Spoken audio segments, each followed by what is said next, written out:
Cette vidéo propose une séquence qui permet d'expliquer aux élèves comment l'électricité est produite. Pour cela, vous aurez besoin du matériel suivant. Un générateur symbolisé par ce petit dessin, deux ampoules vissées sur des sockets, également symbolisés par les dessins ci-dessous, des câbles symbolisés par un trait chacun,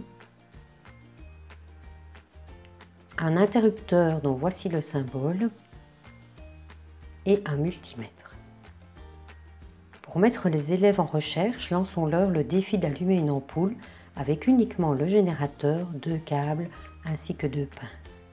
Voici le résultat auquel les élèves vont arriver. Il s'agit d'un circuit fermé que les physiciens représentent par le schéma suivant.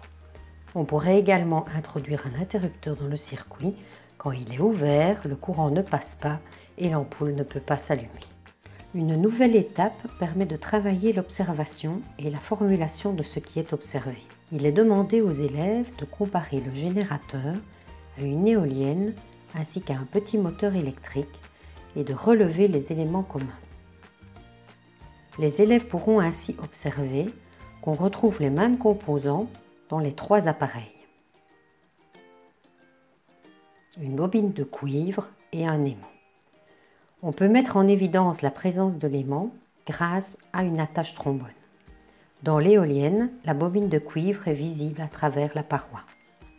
Pour le moteur, les aimants sont également identifiés grâce au trombone et la bobine de cuivre est visible et peut même être retirée. À ce stade, on comprend donc que pour produire de l'électricité, il nous faut une bobine de cuivre, un champ magnétique créé par un aimant et un mouvement entre les deux. L'énergie à la source du mouvement peut être de nature différente. Pour la production d'électricité, les sources d'énergie peuvent être renouvelables, fossiles ou nucléaires. La source d'énergie est musculaire dans le cas de notre générateur. Avec l'éolienne, il s'agit de l'énergie du vent. Pour transformer l'énergie hydraulique, on utilisera une turbine. La tension électrique est un des paramètres de mesure de l'électricité. Par exemple, au bord d'une prise, un appareil de mesure nous donnerait une tension de 235 volts. Pour mesurer la tension produite par notre générateur, il faut remplacer l'ampoule par un multimètre en mode voltmètre. On obtient une tension de plus ou moins 2,5 volts, soit 100 fois moins qu'aux bornes de la prise. Proposons un nouveau défi aux élèves. Réaliser un circuit permettant d'allumer deux ampoules dans le studio. Voici les deux résultats qui peuvent être obtenus par vos élèves. Un circuit en série,